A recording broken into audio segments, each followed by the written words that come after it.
This is Jane Nancarrow doing something quite different this time. Usually I have a group of people here, so I've got sort of interaction going on. I've got quite a small group here on their cameras and so on. Welcome to Launceston, and we're outside the beautiful Eagle House Hotel.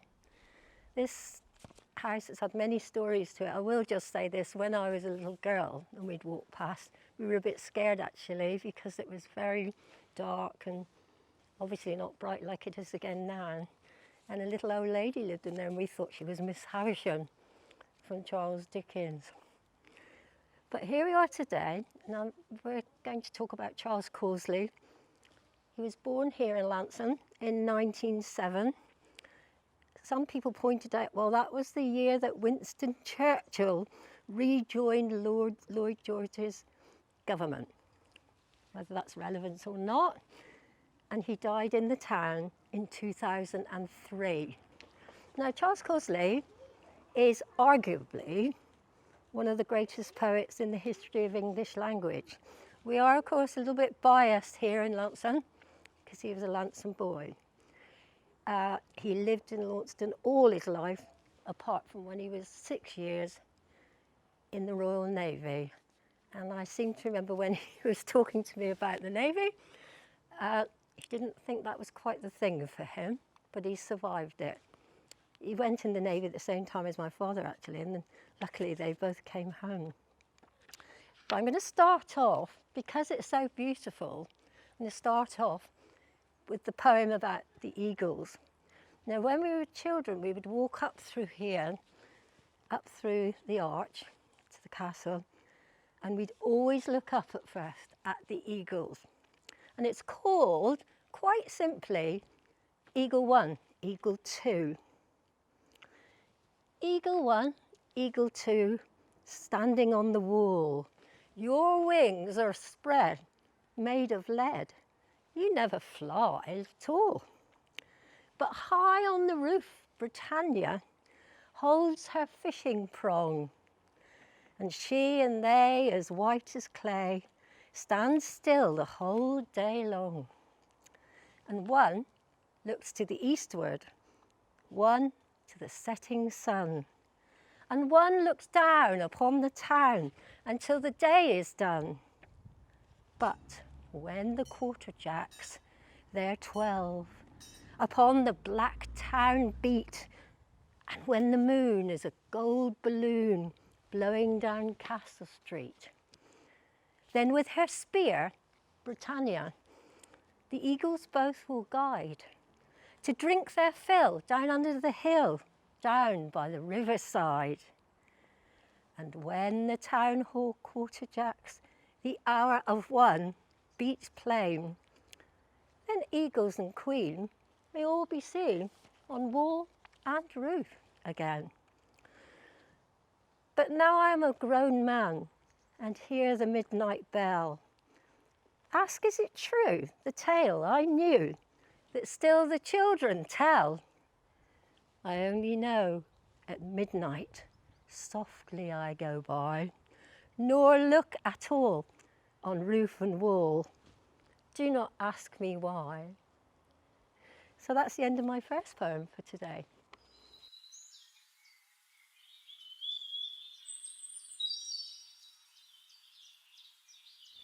And this is where the children played all the time when they were young. Charles Causley included in that one. So he's written several poems set in this wonderful setting under these trees, and it all looks very tidy here. I know he'd say, oh, well, somebody's tidied up there. And that's just typical Charles. So we can see it leads up to the castle keep. Now look at this amazing place. I'm a bit biased because I'm a Launceston maid, you see.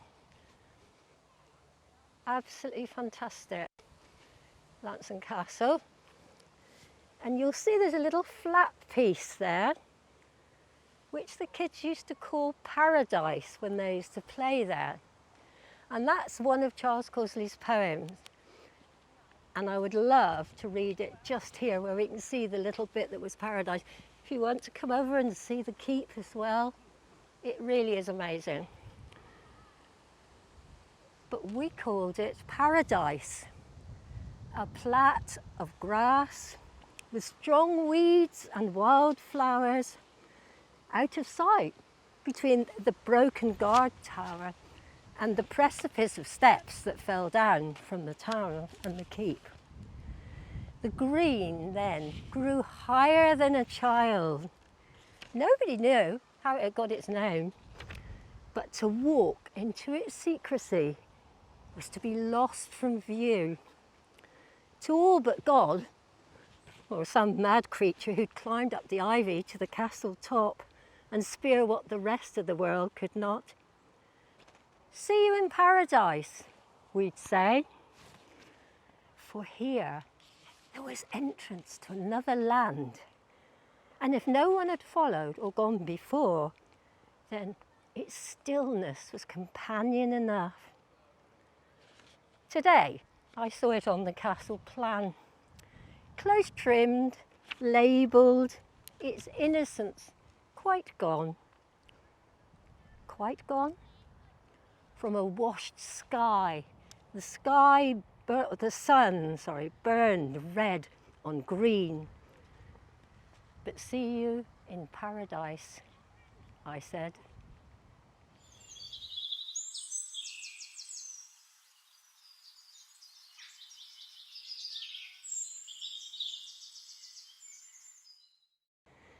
So here we are, the other side from the castle itself, looking over this fantastic valley. We are a bit biased here, I must admit. It's so lovely. And only about 4 years ago, they held the Gorsedd here, which was wonderful to see here against this valley. And down here, below us, was the deer park for the castle. And so I'm going to read you a poem in a minute about that Charles Causley wrote. But if we look down here beyond this little fence, we'll see where the cars are now, sadly, a little school.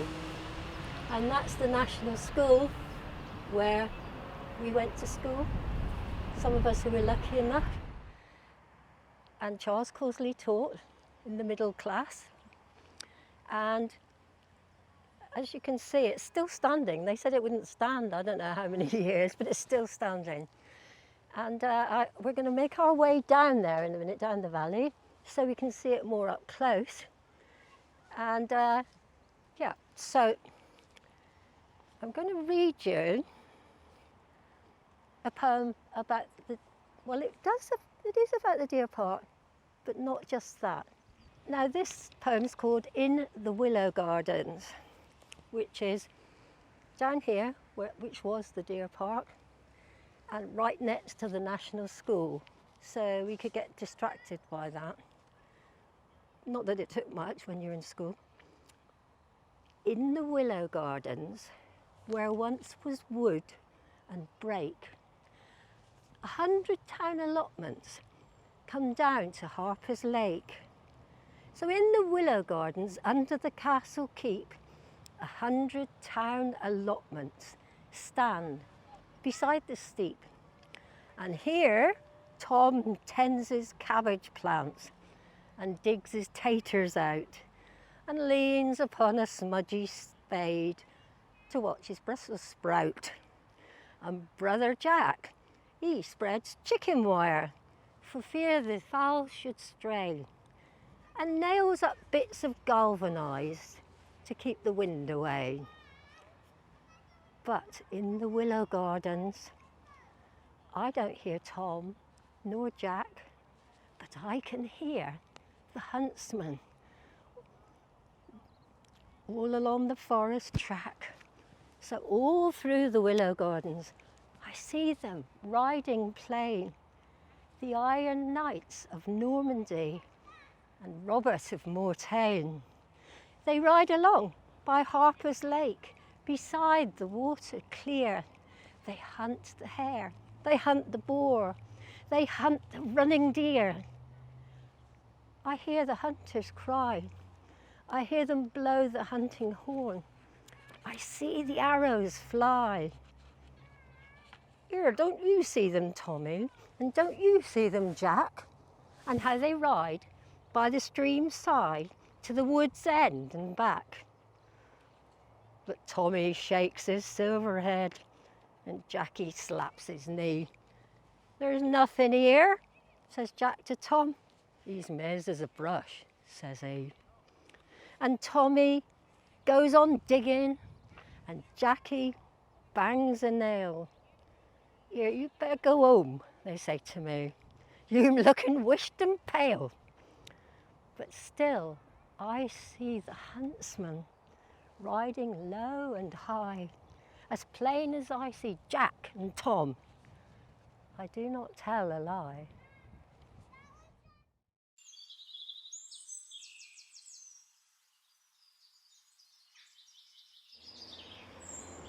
So we've just walked down the road now from the Castle Green. And here we are, the dear old National School, still standing. And if you can get in a bit closer maybe, I don't know, you will see here the old National School, attended by Charles Causley as both pupil and teacher. It was a good old school, lovely old school. And we're going to walk down the road to get away from a bit of this noise, just down round the corner, and you might even see what's left of the lavatory palace. I don't know, it's probably all gone by now. This way.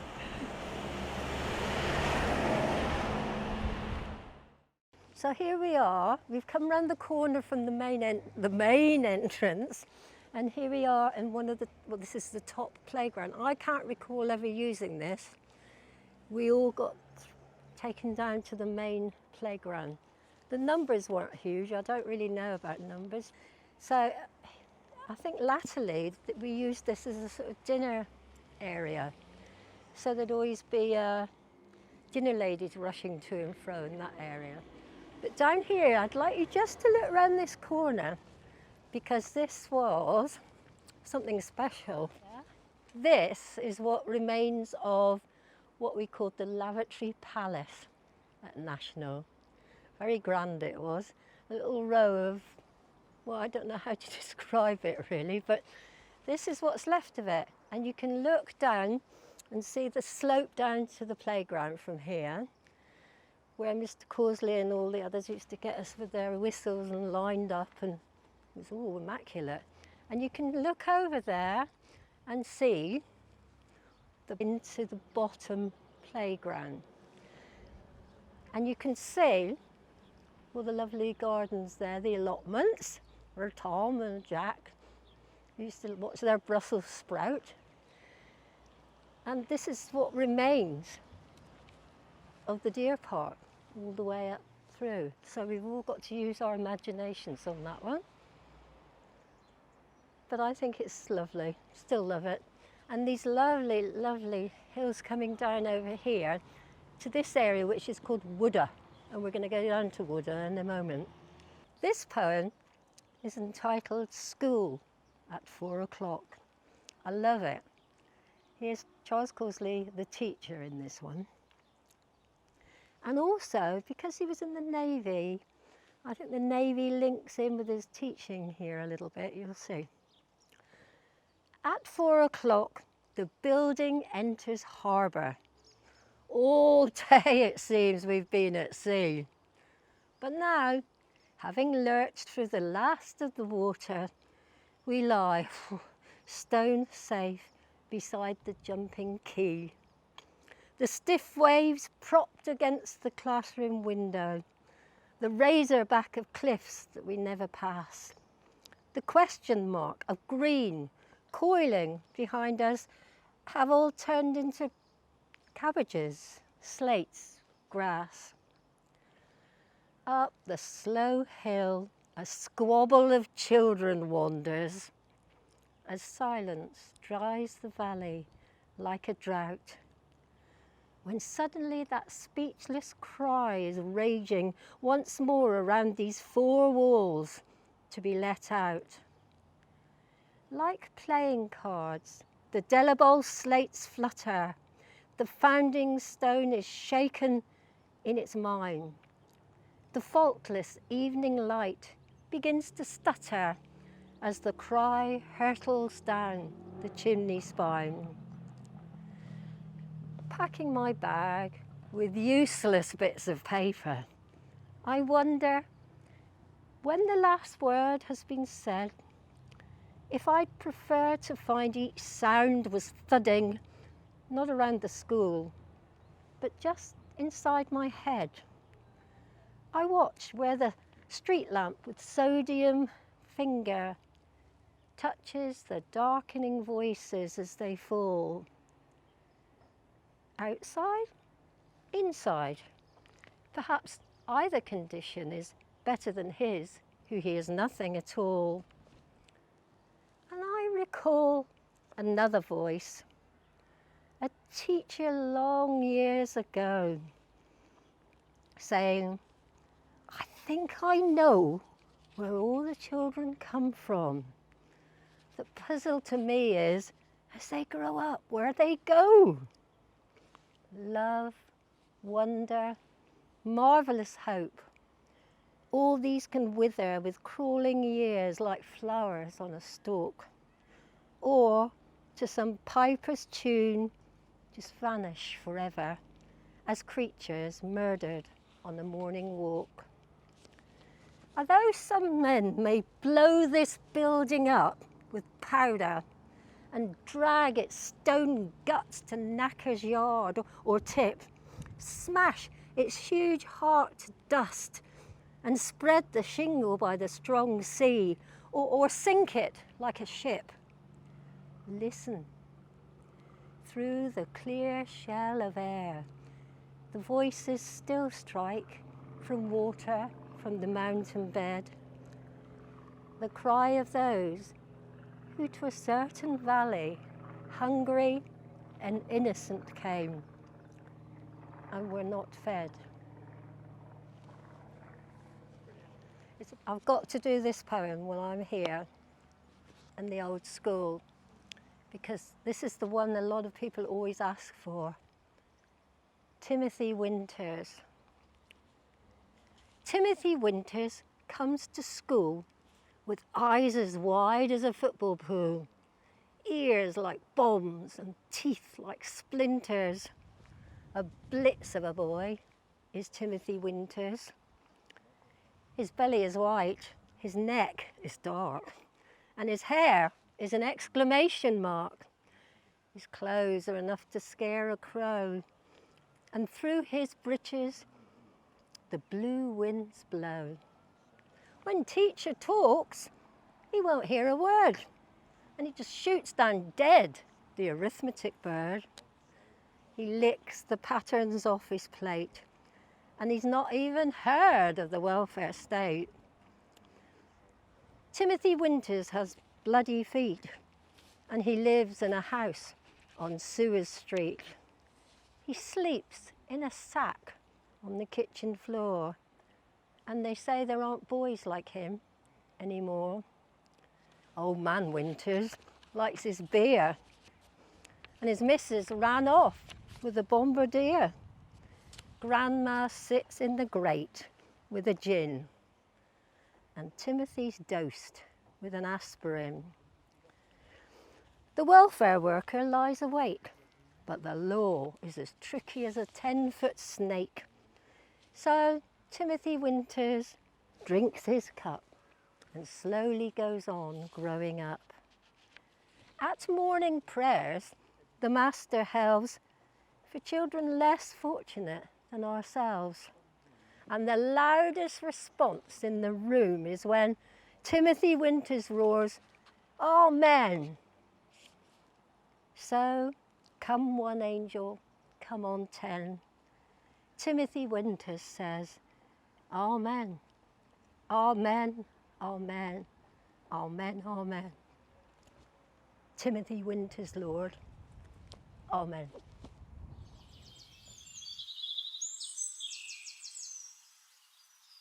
Okay. Now we're in Tredydan Road, And this is where Charles Causley lived with his mother when he was a young man then. That area was called Bates Pond, and you can just see the pond in behind where he's tidying it up. And so when Charles was in bed, he could hear all sorts of bird life at night coming off the pond and in and around there. And this is one of his poems he wrote up here, simply Moorhens. Living by Bates Pond, they each spring and summer day watched among reed and frond the moorhens prank and play. Watch them dip and dive, watch them pass, repass, sputtering over the water as if it were made of glass. Watch them gallop, the mud bobbing a tail and a head under an April stream, swimming with tails outspread. Listened at night for a cry striking the sky like a stone, the kick, kick, kick of farewell as they drifted south for the sun. Whose are the children? And who are the children who lived by the pond when the clear sun shone? Thirsty the stream and dry, and the house is gone.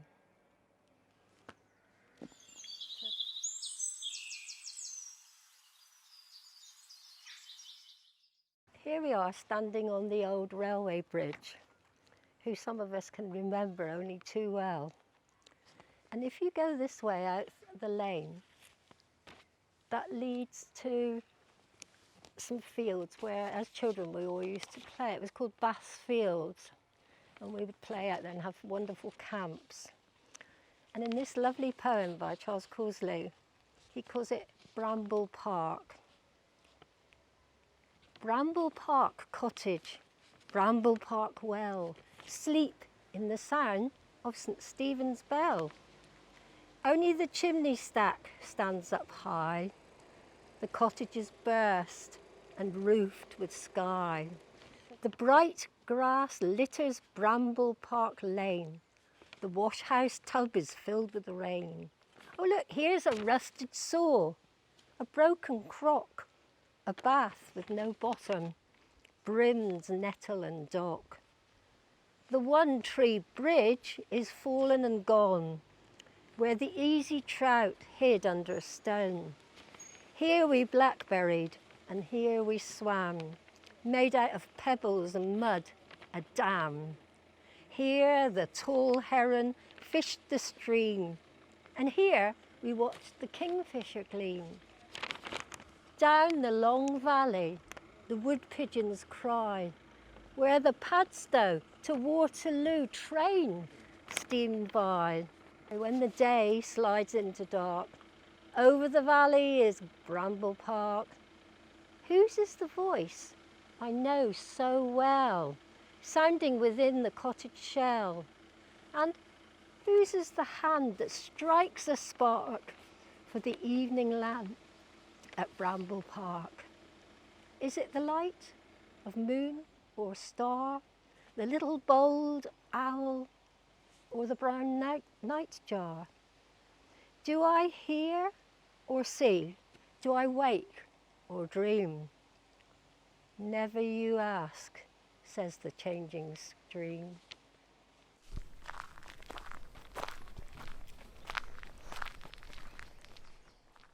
And I loved the way it was so simple, the headstone, and the fact that it's his hand carved with the pen on it.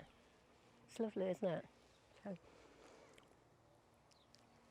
now next to him, and that obviously needs tidying up, is his mother, right next to him. And he was absolutely devoted to Mrs. Causley. I must just tell you this little story while we're by Charles's grave. At his funeral, which was held in St. Thomas, it was all very simple. He wanted it very simple.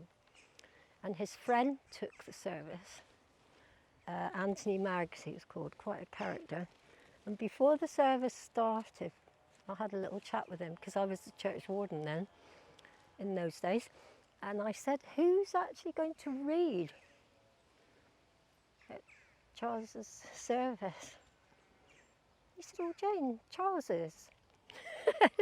It befuddled me a bit. And he did, he'd recorded it. So he read at his own funeral. And on the top of his coffin was a little posy with love from Rupert, because that was his cat. And I thought that was just so lovely. He was a real cat person, loved his cat. Yeah, so here we are at St Thomas.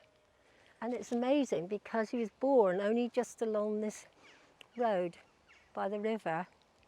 So I think it's rather lovely that he's actually only a few yards really along the road. But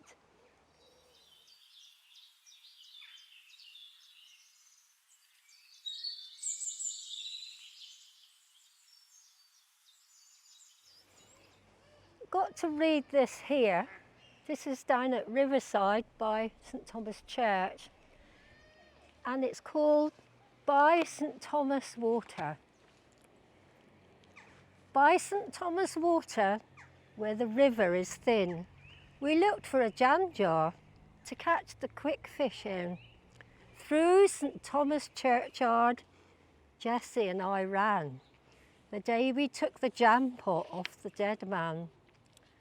On the scuffed tombstone, the grey flowers fell. Cracked was the water, silent the shell. The snake, for an emblem, swirled on the slab. Across the beach of sky, the sun crawled like a crab. If we walk, said Jessie, 7 times around, we shall hear a dead man speaking underground. Round the stone we danced, we sang and watched the sun drop, laid our heads and listened at the tomb top. Soft as the thunder, as the storms start, I heard a voice as clear as blood, strong as the heart. But what words were spoken, I can never say. I shut my fingers around my head and I drove them away. What are those letters, Jessie? Cut so sharp and trim, all around this holy stone with earth up to its brim. Jessie traced the letters as black as coffin lead. He is not dead, but sleeping. Slowly she said. I looked at Jessie, and Jessie looked at me, and our eyes in wonder grew wide as the sea. Past the green and bending stones, we fled hand in hand, silent through the tongues of grass to the river strand. By the creaking cypress, we moved as soft as smoke, for fear all the people underneath awoke. Over all the sleepers we darted as light as snow, in case they opened up their eyes and called us from below. Many a day has faltered into many a year since the dead awoke and spoke, and we would not hear.